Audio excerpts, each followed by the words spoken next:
Thumbcoast TV and WGRT bring you St. Clair County at the Mackinac Policy Conference. Sponsored by the Community Foundation of St. Clair County, Michigan Mutual, and Eastern Michigan Bank. Welcome back to live coverage of the Mackinac Policy Conference. Josh Chapman here with Brian Calley. And Brian, so Small Business Association of Michigan, correct? That's Executive correct, yes. Director, or excuse me, President and CEO. For those who might not know your background, what was your job, if you will, before you started this new role? Back in the day, I started out as a banker, but more notably, I was served in the House of Representatives and then as Lieutenant Governor with Governor Snyder for 8 years. And since then, I've been leading the Small Business Association of Michigan, which is a state-based association, not to be confused with the Small Business Administration of the United States federal government. But this is a small business association made up of 33,000 members that come from every single county, all 83 counties in Michigan, and every industry you can think of, and probably a bunch of industries you never thought of. Yeah, I love it. So, and it's an interesting time to sit in to be at the helm, if you will, of the Small Business Association. We were talking offline about concerns. What in your mind are you hearing from small businesses? Obviously, in small town America, which is most of Michigan, small business is the lifeline. What are those concerns that you're hearing that they're worrying about?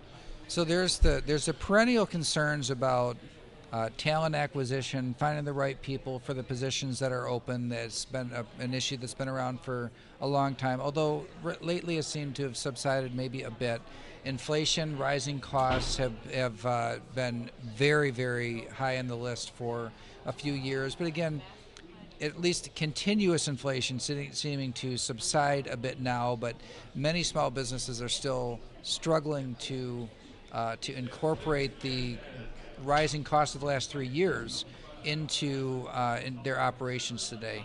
But the thing that nobody's really talking about right now that is at a very, very high level of concern among many small business owners is the continuous double-digit rise in the cost of health insurance.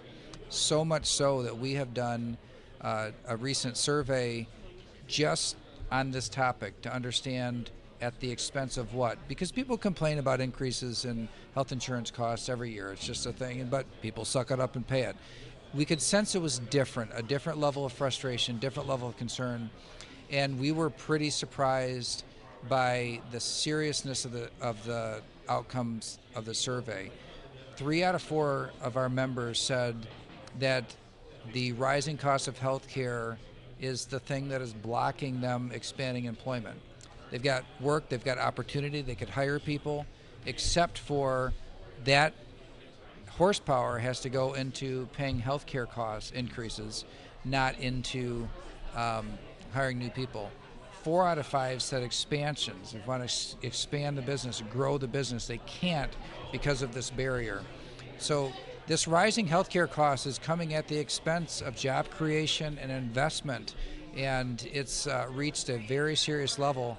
And it's part of my mission this week and this year to elevate this discussion because it cannot continue as it is. Yeah, and so if I'm understanding correctly, you're saying that because of these rising costs, it's stunting growth in Michigan, essentially. It really is, and you can see it happening in the numbers. Now, it's not always linear, and there's not one reason why you see employment slipping in Michigan. But if you talk to employers, you'll hear very, very clearly that this is absolutely a big factor stunting the growth.